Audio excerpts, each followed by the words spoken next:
Meus amigos, minhas amigas, sejam muito bem-vindos. Estamos começando mais um ENGICast, o podcast da Abralimp, Associação Brasileira do Mercado de Limpeza Profissional.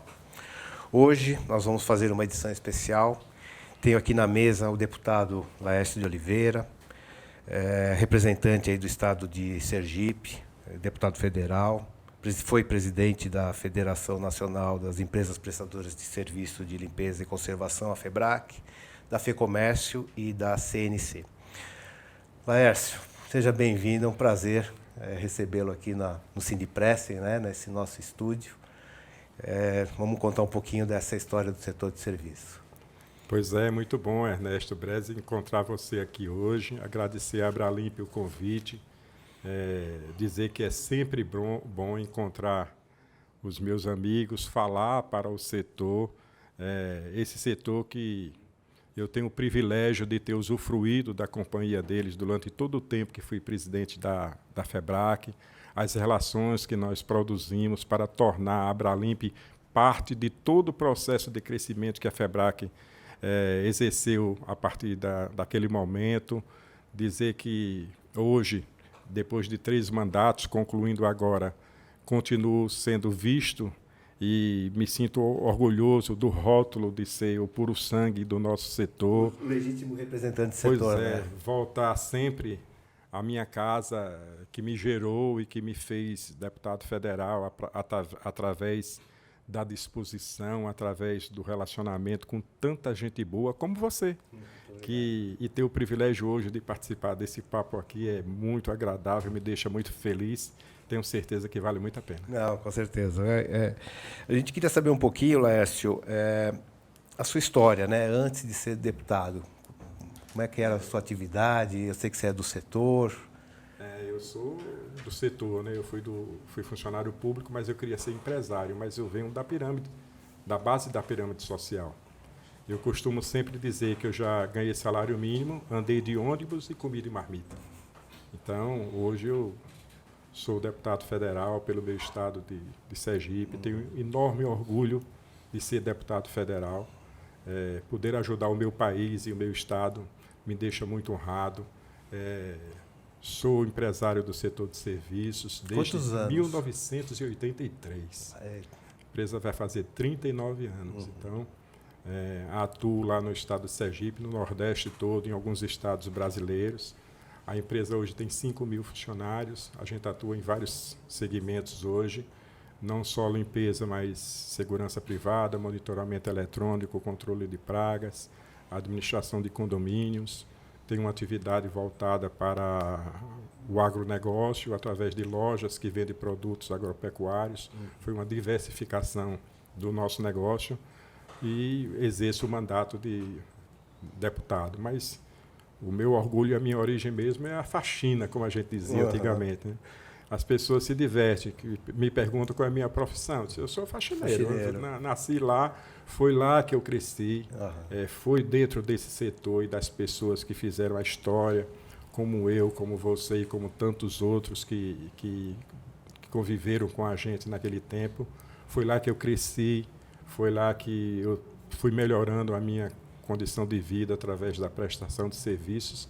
E veja que coisa interessante, né? O nosso grande desafio era fazer terceirização de serviços no país. E eu virei deputado federal por causa desse setor. E quando eu falo setor, não é só a FEBRAC, é a FEBRAC, é o Sindipressing, é a Abralimp e tantos outros setores. Os SEACs, né? Os SEACs do Brasil inteiro. Foi a decisão desses setores todos que me fizeram deputado federal. E eu tive o privilégio, com a ajuda grande de uma pessoa muito especial que convive conosco hoje, que é o Hermínio Lima Neto. Que está presente aqui, né? Pois eu tive a honra de ser o relator da lei da terceirização e entregar ao meu setor a lei, que era tudo o que a gente queria. A gente vivia fundamentados em um enunciado que você lembra bem. Sim, com certeza. Enunciado 331 do TST. Eu acho que era isso. Se eu estiver errado, Hermínio corrige depois. Mas era esse enunciado que regia a atividade nossa. Então, nesse enunciado existia vários impedimentos. Vale lembrar para os mais antigos O que é atividade meio para determinados setores? Foi sempre uma briga, né? E a gente quebrou, né, essa barreira. E hoje a terceirização é livre, pode terceirizar o que quiser. E eu fico muito feliz e ser reconhecido hoje ainda como puro sangue do meu setor, por ser e continuarei sendo fiel ao meu setor, porque eu só sou o que sou hoje graças ao meu setor. E a Abralimp é parte disso. Lécio, me conta um pouquinho, como é que você vê a evolução, além de toda essa reforma que houve, né, trabalhista, como é que você vê a evolução do setor hoje? Eu soube hoje que a gente está perto dos 5 anos da reforma trabalhista. Né? Foi um avanço grande e agora a gente precisa pensar os 5 anos à frente. Né? Existe muita coisa que a gente precisa fazer. Eu me lembro que, à disposição da gente, enquanto reforma trabalhista, eu fui o coadjuvante, eu não fui o relator direto do processo. Eu, digamos assim, eu era a segunda pessoa dentro dessa construção. A gente mexeu em muita coisa, avançou em muita coisa, mas muita coisa ainda precisa ser feita.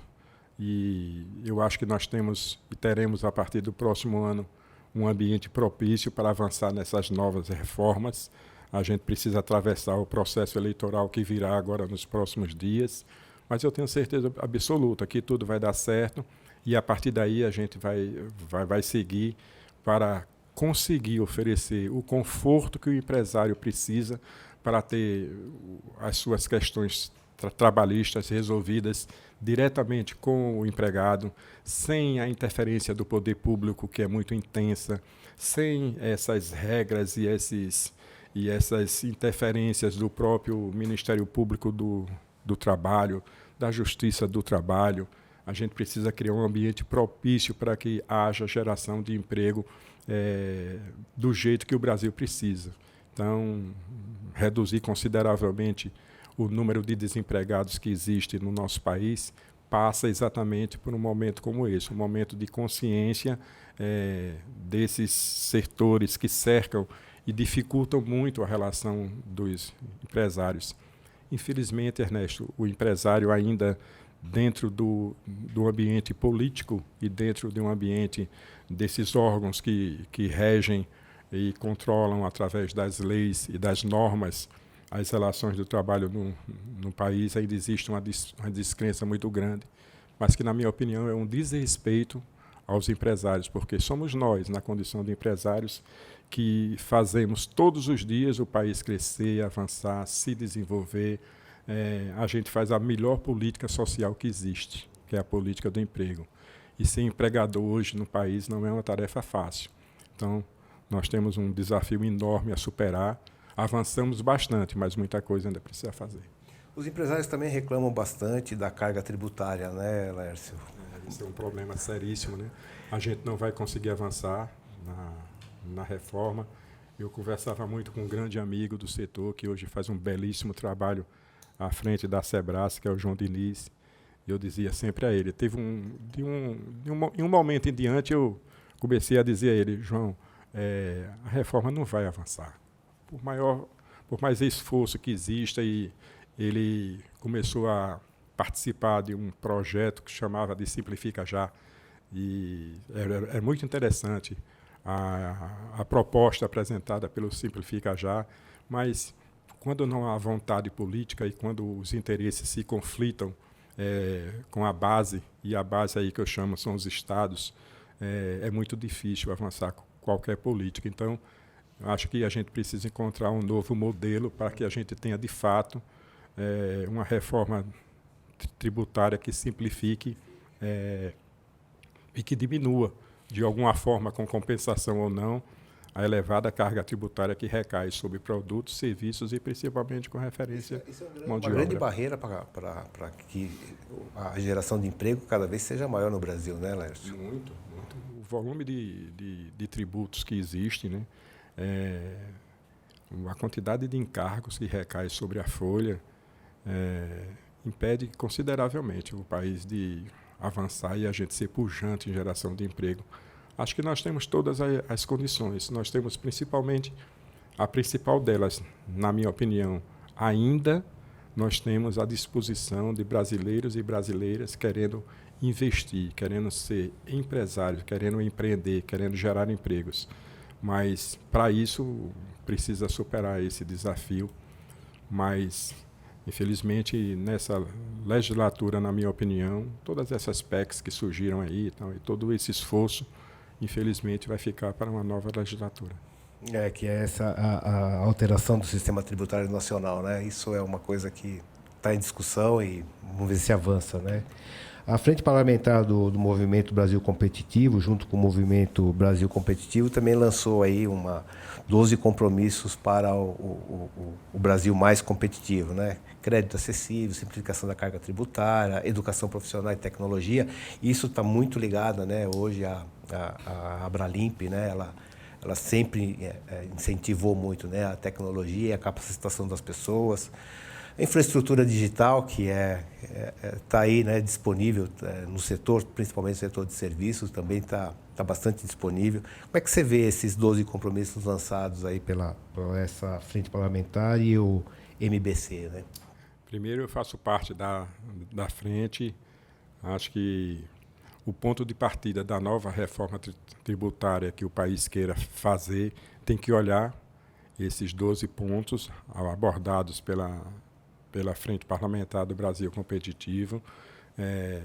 Dentre os itens que você citou, sustentabilidade tem uma relação direta com a Abralimp, que sempre se preocupou com isso.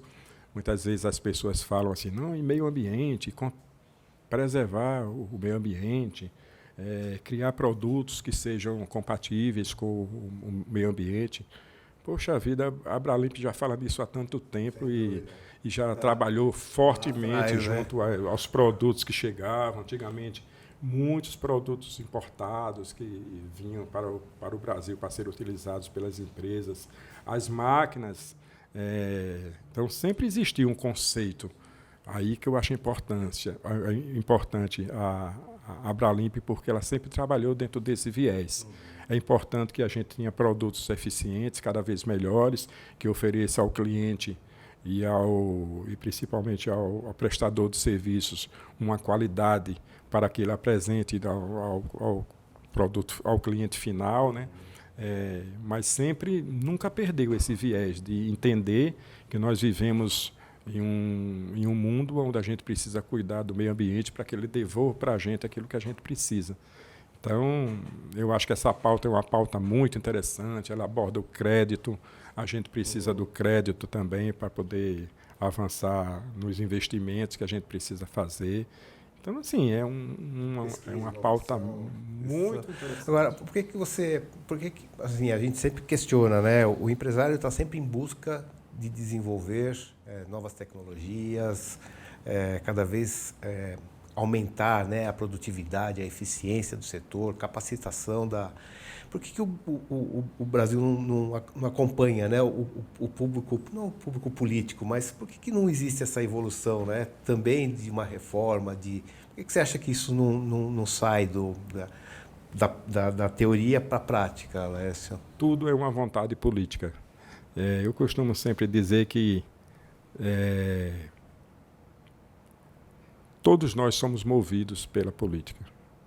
Queira você goste ou não, a política domina a sua vida e aponta os caminhos que você vai ter que ir. Não é se você não vai ter opção, eu vou ou não vou, você vai ter que ir. O problema é que a gente elege os representantes, muitas vezes motivados por outros fatores que não olhando o amanhã do nosso país. Então, infelizmente, isso é uma realidade que eu consigo enxergar todos os dias. Infelizmente, a gente tem um ambiente político legislativo que carece muito de qualificação. A gente precisa se aperfeiçoar a cada dia, e são poucos para olhar as necessidades que o país tem e precisa para se colocar na modernização, para se colocar dentro de um ambiente competitivo, nesse mundo globalizado que a gente vive.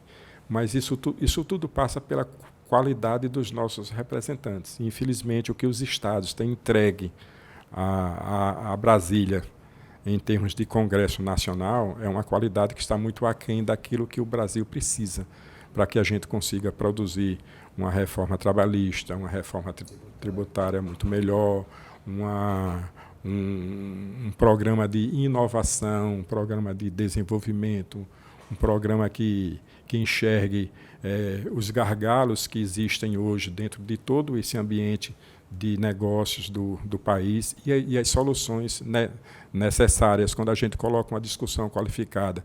Quando, por exemplo, pegar a frente do Brasil competitivo, as ideias que surgem lá são ideias assim extremamente... Isso tem o apoio de uma série de empresas, né, Laércio? Exatamente. As empresas têm sido muito presentes e as empresas têm que ser presentes no cotidiano do Congresso mesmo, porque as empresas, através dos seus empresários, não têm uma imagem muito positiva. Interessante, né? Uma cultura que se criou, talvez venha lá do Brasil sindicalizado, onde a vítima sempre foi o trabalhador, e não é verdade. Então, mas em função disso se criou um ambiente muito insalubre para os empresários. Eu me lembro muito bem, rapidamente, a multa do FGTS, que eu lutei tanto para que a gente não tivesse mais esse ônus, essa obrigação. E eu me lembro que na votação final, a cada 5 minutos eu me levantava, ia no microfone, falava em nome dos empresários brasileiros, pelos empresários brasileiros, para que os empresários brasileiros tenham mais oportunidades de fazer geração de empregos. Vamos rejeitar aqui, vamos acabar de vez com a multa do FGTS. E alguns colegas me puxavam, não foi os 40%, foi os 10%. Os 10. Eu me lembro de um colega meu que me puxava pelo paletó para eu me sentar, e eu dizia, rapaz, você está me puxando aqui porque lá você acabar com isso, rapaz. Não fala o nome empresário aqui, que você vai ficar muito mal visto aqui dentro. Então, essa era a imagem que se tinha. Hoje é um pouco melhor isso? Hoje isso é um pouco melhor. Mas a gente ainda precisa da presença dos empresários no parlamento brasileiro. Os empresários precisam participar ativamente da vida pública do seu estado e do seu país, do seu município. Você tem trazido o empresariado para essa função, né, de apoio e de trazer as reais necessidades, né? Tem, Ernesto, já há algum avanço, mas eu já tive muitas decepções também. A própria multa do FGTS foi uma decepção muito grande, a mobilização pela redução do COFINS, do PIS e da COFINS, incidentes no nosso setor de serviços. Eu esperava assim, um auditório com 600 pessoas, que eu disse ao secretário da Receita Federal que eu colocaria 600 empresários diante dele, pelo ouvido dos empresários, qual era a real situação do setor de serviços. E não tinha 100 pessoas. E das 100 que tinha, eu conhecia 80. Ou seja, foram por causa de mim, e não pela questão. Então, a gente tem uma cultura, os empresários, e aí o que me interessa são os empresários do meu setor. São esses que eu quero mudar a mente deles para fazer uma convocação de participação, de discussão, de debate, de ser proativo nos nossos problemas, porque, no fundo, a gente acaba pagando a conta. E a gente fica muito satisfeito com, não deu certo, então vamos pagar mesmo, passou de 3 para 4, vamos pagar. E isso torna o nosso negócio cada vez mais difícil, porque o custo final, muitas vezes, não é aquilo que o cliente, que é o motivo da existência das nossas empresas, desejam. Mas há um avanço, sim, mas ainda precisa caminhar muito. Deixa eu te perguntar, e com relação a gente não pode deixar de falar o combate à Covid, né? Como é que foi ou está sendo, né, esse assunto dentro do setor? Primeiro, louvar, né? Se tem 2 áreas que tem que ter títulos de honra no país inteiro, são os enfermeiros, primeiramente o corpo médico e clínico dos hospitais e das enfermarias e das Santa Casas e tudo, e o setor de serviços, de limpeza. Então, esses trabalhadores foram gigantes. Essas entidades E esses sindicatos e essas federações foram importantíssimos para orientar, para apresentar soluções. E aí eu acho que é muito forte a presença da Abralimp. A Abralimp é o grande condutor, é a entidade que congrega todas as necessidades que a Covid precisava. A cadeia produtiva inteira. Passa por ela. E a Abralimp foi muito eficiente, né? E deu uma contribuição ao país enorme. Porque, às vezes, a gente deixa de louvar essa iniciativa ou de celebrar essa iniciativa e acaba caindo no esquecimento. Mas a gente não devia deixar isso no portfólio, tinha sempre que ter, assim. Eu ia te perguntar qual é a visão sua sobre a Abralimp, nem vou, né? Não precisa não. Eu sou um aliado de todos os momentos. E me lembro muito bem que não foi fácil fazer essa ligação. Você viveu essa época, quando eu assumi a presidência da FEBRAC, que a gente resolveu remodelar os ENEACs, eu precisava trazer as entidades para perto. Existia uma bobagem de uma disputa por espaço entre a Abralimp, que era aquela que trazia a modernização para dentro do setor. Eu, como uma empresa de prestação de serviços, eu queria a Abralimp todo dia dentro do meu negócio, porque a Abralimp era a porta de entrada da inovação, da modernidade, dos produtos de qualidade, os outros lançamentos do mundo, vinham através dele. Mas existia assim uma questão, não, cada um no seu espaço. E a gente avançou dentro desse quesito. A Abralimp passou a participar de todos os ENEACs, os eventos que a gente fazia. Inclusive, a gente combinou as datas. Olha, eu faço tal período no primeiro semestre e faz no segundo, porque o público da gente... Ou ano par, ano ímpar, lembra? E olha, tem uma revelação para fazer aqui. Eu tenho um preito de gratidão para a Abralimp. Eu sou do estado de Sergipe, tenho uma empresa de 39 anos e é uma empresa de vanguarda.